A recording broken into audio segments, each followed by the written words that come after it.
week's muscle conditioning tip is a recline abdominal curl. We're not actually curling, we're sort of reclining from a seated position. And we're also adding a little bit of upper body work. Not a lot, but just enough to create a bit of load. Okay, so I've got a 1.5 kilo dumbbell. That's all I'm using today. It doesn't need to be heavy for this exercise if you want to use anything at all in your hands.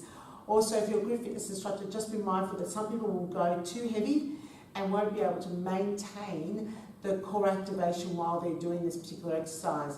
And remember, core is pelvic floor and transverse abdominis with regular, comfortable breathing. It's not about the big abdominal muscles on the outside, it's about the internal ones, hence the reason why they're called core, right? So, I'm going to start in this position. So I'm going to hold the dumbbell here at the chest, then lengthen up to the spine, knees slightly bent. I'm going to recline backwards and come back to seated. Recline backwards and come back to seated. So the entire time that I'm reclining backwards, I'm making sure that I'm trying to do two things.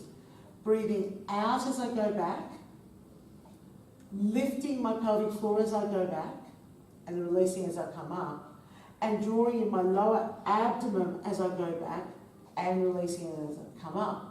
Now it's really important that I've got that happening as I go back, because that's when I need my core muscles to help stabilise my back, help support my back. You'll also notice that I'm not going back very far at all.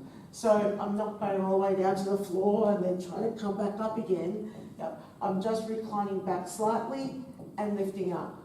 Also notice I'm not doing it with a rounded spine. So I've got my spine lifted and I'm going back and lifting up. So I usually do approximately 8 slow repetitions of this before I add the next progression. So going back, and as I come up, I press the weight up. So going back, breathe out, and breathe in. So exhale, inhale, again, exhale, and inhale up. So this could be quite a challenging exercise, and for some people, that's enough. But there's one more progression with this exercise.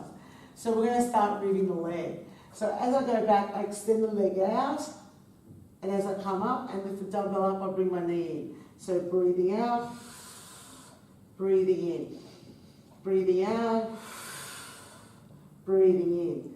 As I go out, try and draw in my lower abdomen, and then come back up. As I go out, I try to lift my pelvic floor, and then come back up again. So after I've done perhaps 8 on one side and 8 on the other side, you'll be done.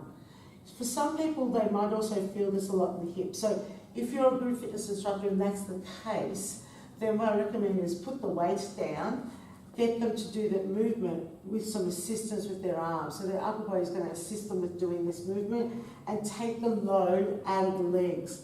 You can still do this with the leg, and they'll get a little bit more of a workout, but it's really important that you teach good activation of the core, the deep abdominal muscles and the pelvic floor. So, after doing several of those exercises and repetitions, you'll be done, and you'll probably want to do something where you extend to the hips, like a back extension, just to give some release to those muscles that are fatigued in the front. But a great little exercise. You don't have to do it for very long to get a really good workout. So if you'd like to find out more about my trainings, hop on my website, mariettamahoney.com. I've also got a Facebook page where you'll be able to check out all these exercises and more. So I hope to see you post one day on my page. And that's this week's muscle conditioning tip.